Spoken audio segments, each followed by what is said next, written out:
Hey everyone, you are listening to the Self-Awareness Journey podcast. This little banter is about a car ride long and features your hosts, JJ Parker and Melissa Albers. JJ owns a tech company and Melissa has been a coach working with influencers for the last 18 years.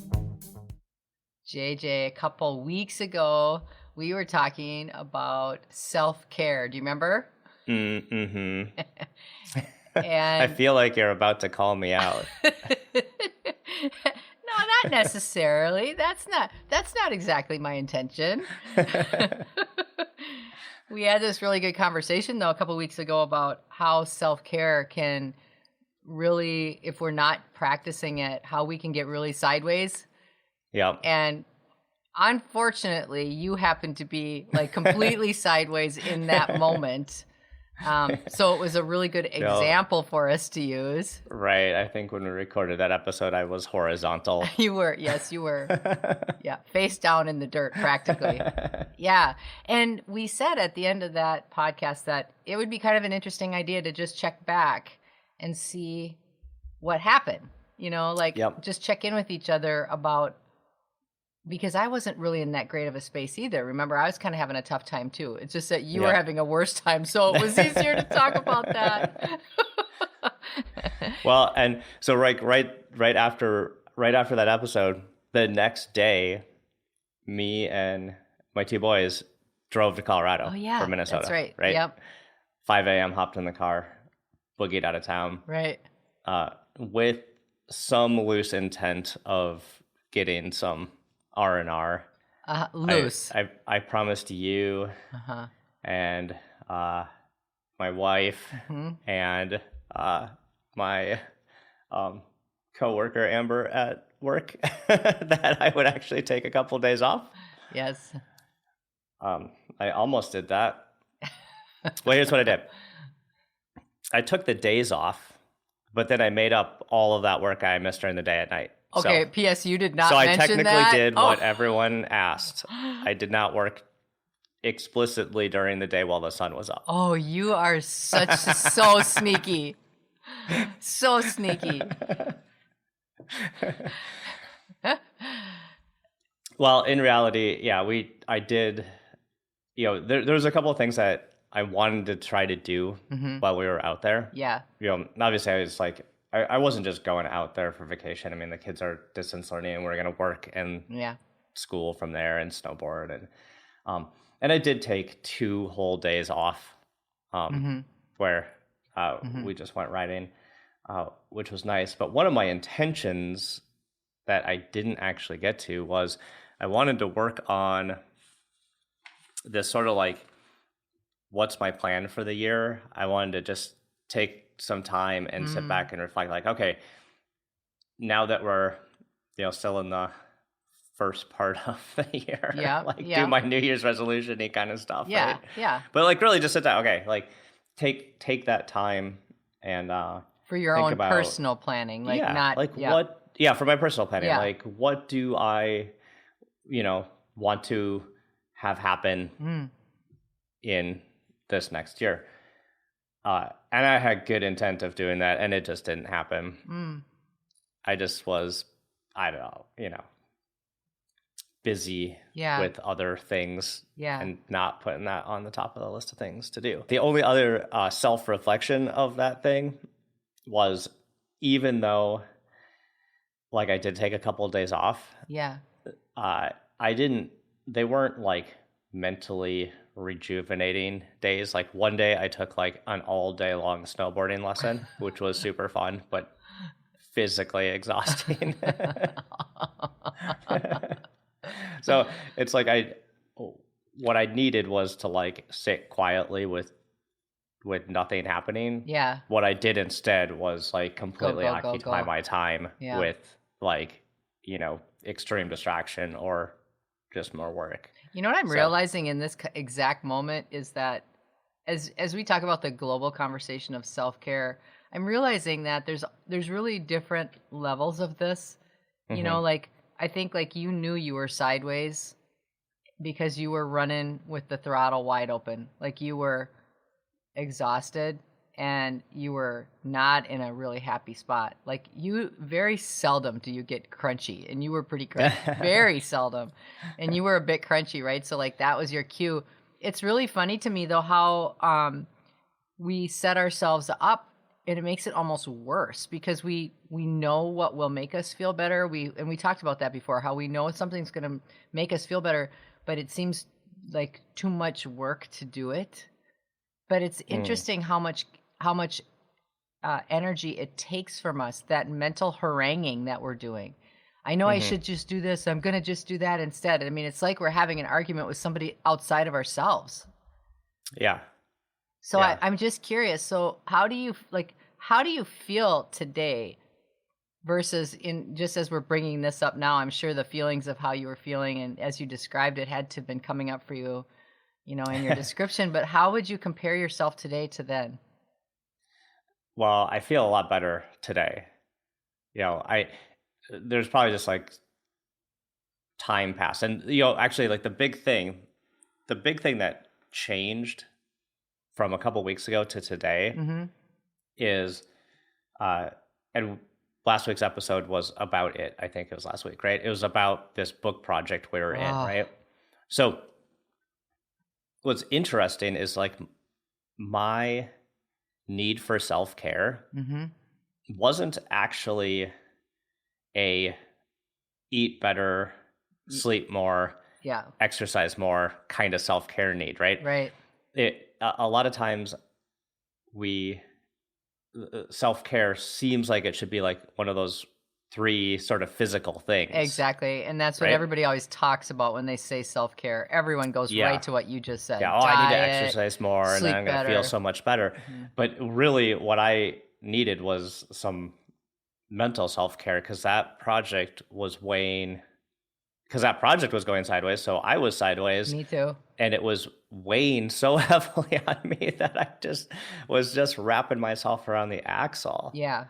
Yeah, and several other things at the same time, though, too, because your workload I have some stuff going on with our kids, and there's always lots of stuff going on with work. And... Yeah. I think people are getting a little more comfortable talking about self-care as it relates to mental health with this pandemic. I really feel like you're seeing, like we have a corporate sponsor, obviously, that was that did this for their employees, but you're seeing a lot more of that too, where people are now talking about taking care of your mental health. And that's what this is. It's self-care. But I think it's so hard it is for me to be able to focus on that, even though we're in the self-awareness journey. We talk about it every week. We're working on stuff all the time. It's still hard for me to admit if I'm not mentally feeling good. It's still hard for me to admit it to me, no one else, just even to me. Isn't that funny? Yeah. Well, let's think about that. So I feel like it's easier for my brain to recognize maybe things that are happening with my body. Like, oh, I'm hungry. Oh, I'm tired. Right. Oh, I'm feeling sluggish. So I'm probably not exercising, right? But I feel like it's harder for your brain to recognize things that are going on inside itself. Definitely.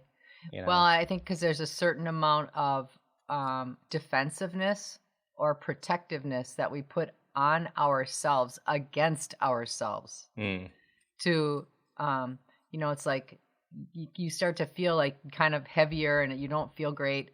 And your part of your brain says, hey, by the way, you're really not feeling very good mentally. And then it's like another part of you goes, yes, I'm fine. I don't say anything. Don't say that. I'm okay. Yeah. I can, why would you think that? I can power through. It's been worse. Well, the other super interesting thing, and we've talked about this in other aspects, is that you can notice that in someone else. You can tell when someone else is like mentally fatigued. Yeah. And needs some time.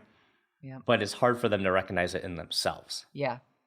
For sure. Right? For sure. So you saying, JJ, you seem pretty stressed out. You should go take some time. And my response is always like, no, I'm fine. I'm fine. It's fine. Let's go. You did. Yeah, let's exactly. do more. Let's do. I'm so fine. In fact, let's do more projects. Let's start something new.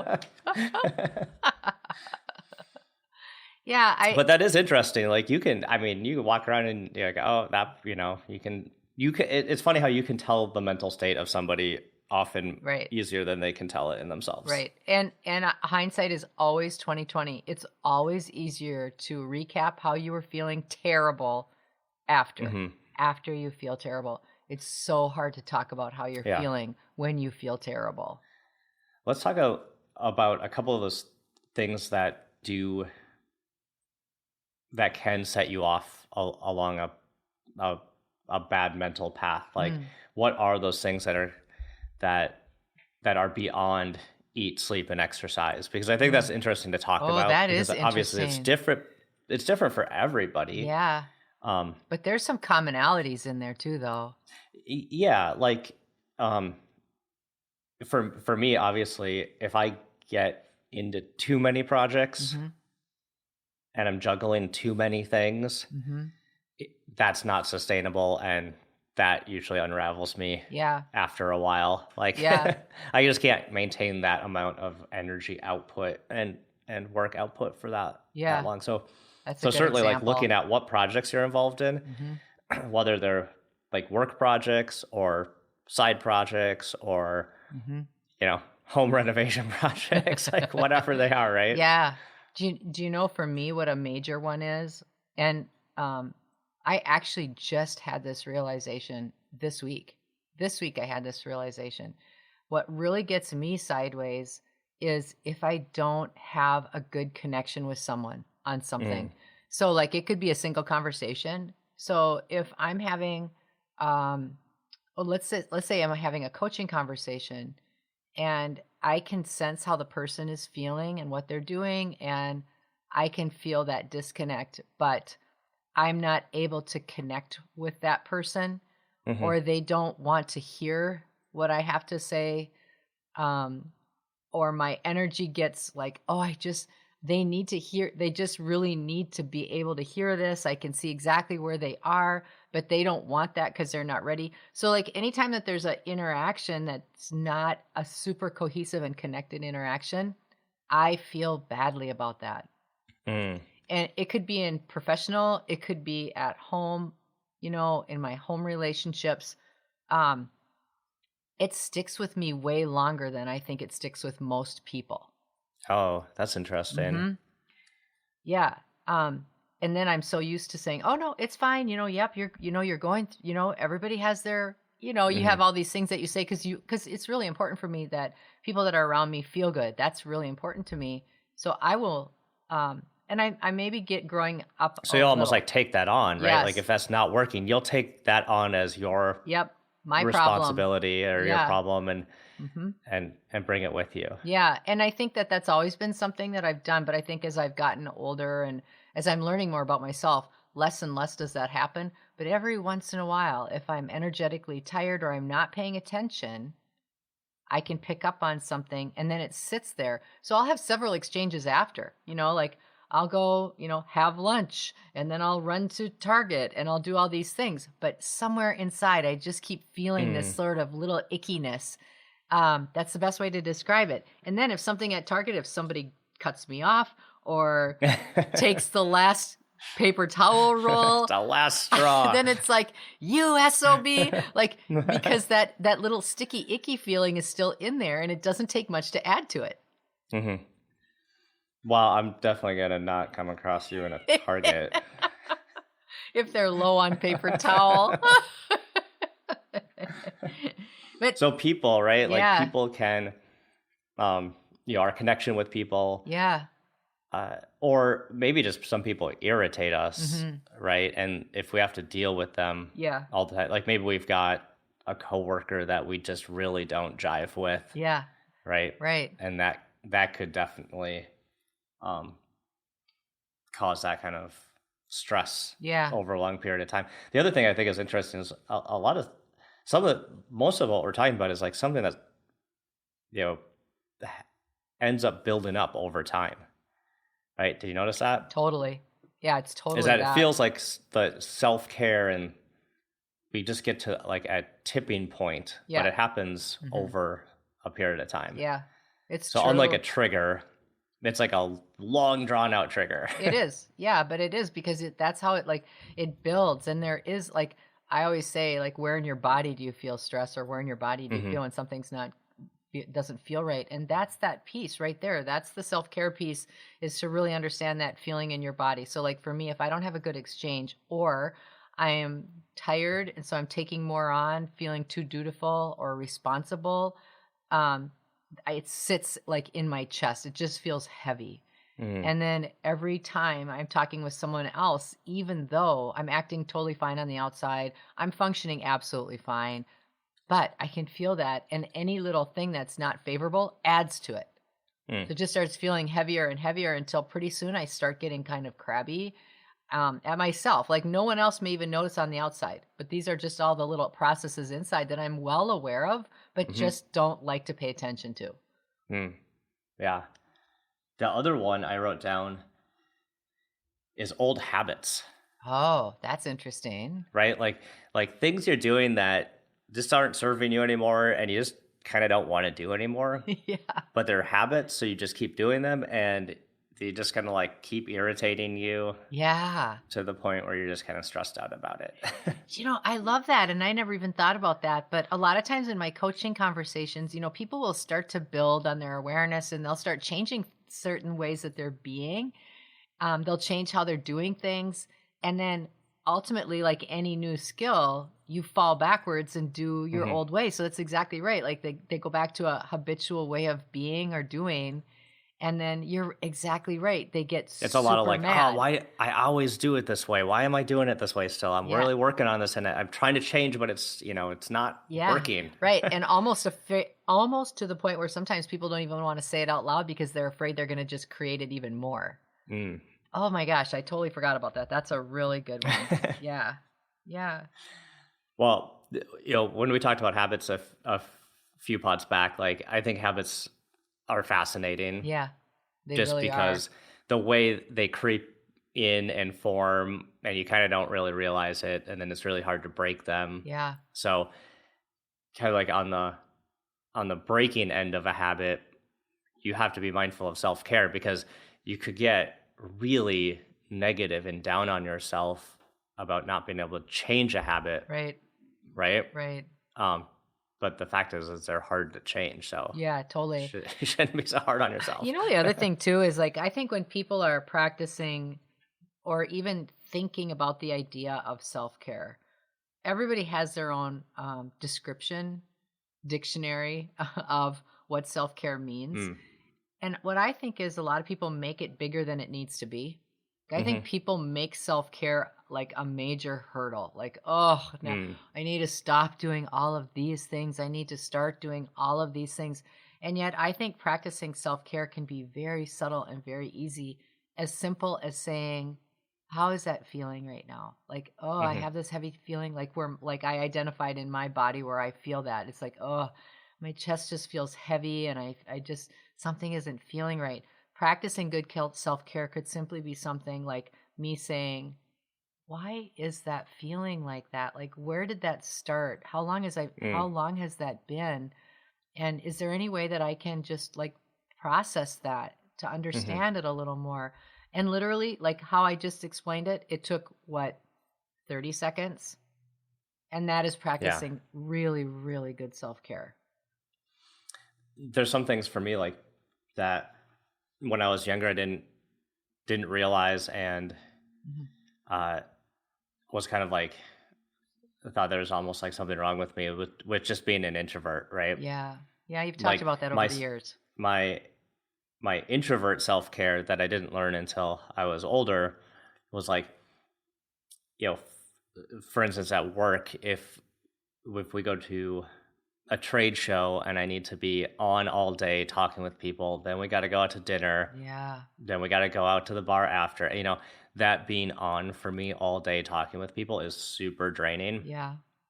And by the end of the day, I just want to murder people. Exactly. And you've got several days. Which isn't like a healthy, which isn't a healthy way to respond. But what I realized is like, okay, if I'm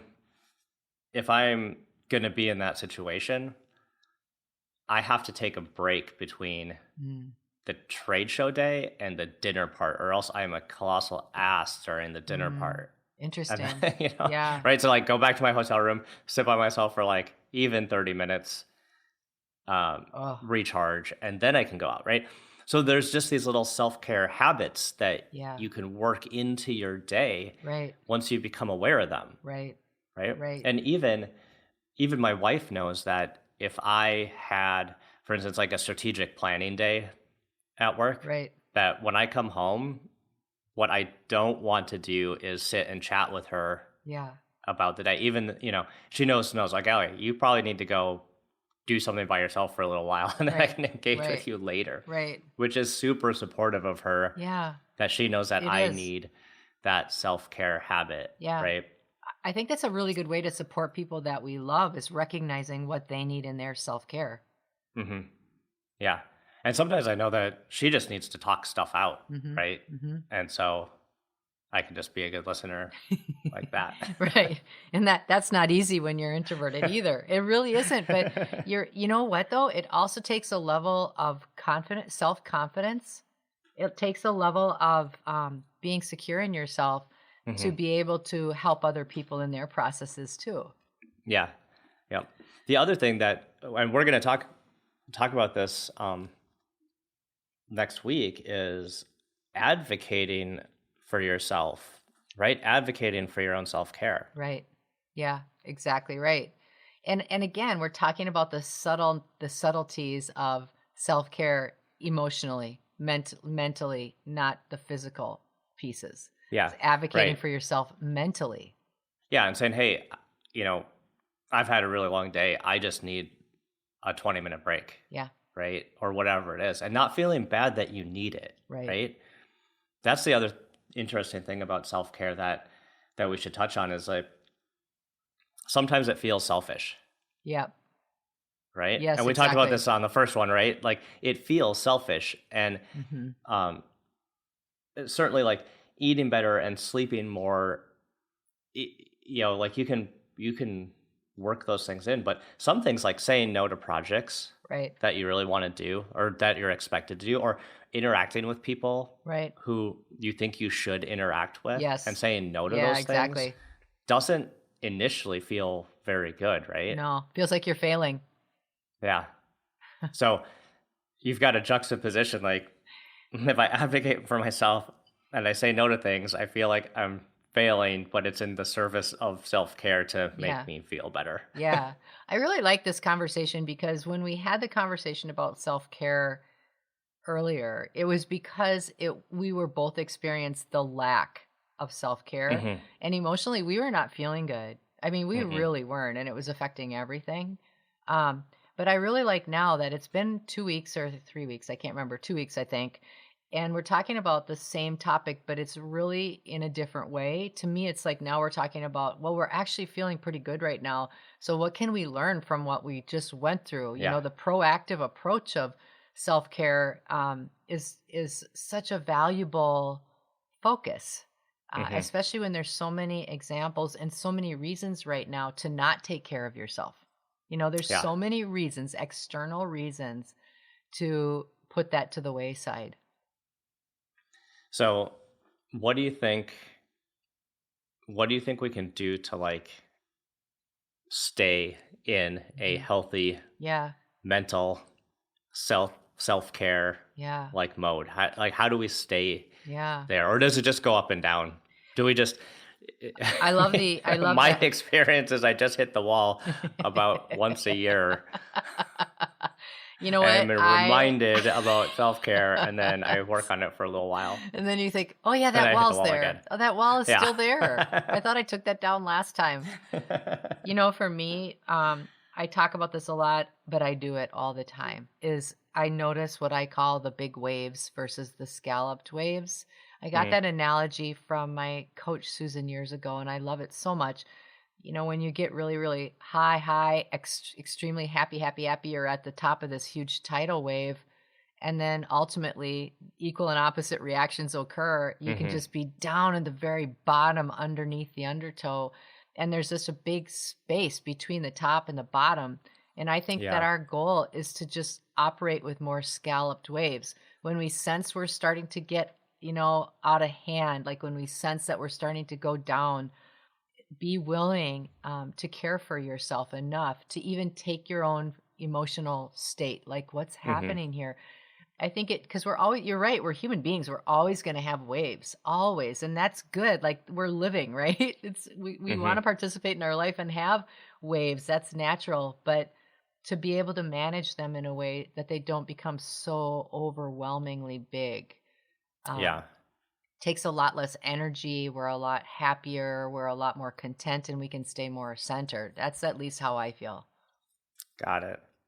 So me running around with my surfboard looking for the biggest waves to jump on is not the tactic you suggest. Well, I mean, maybe for fun once in a while, just to remind yourself. Like the drama. The drama. Well, this is good. I do like when our podcasts and what the thing we talk about is a thing that's really happening. Yeah. For us, we obviously do that a lot because it's like our journey too.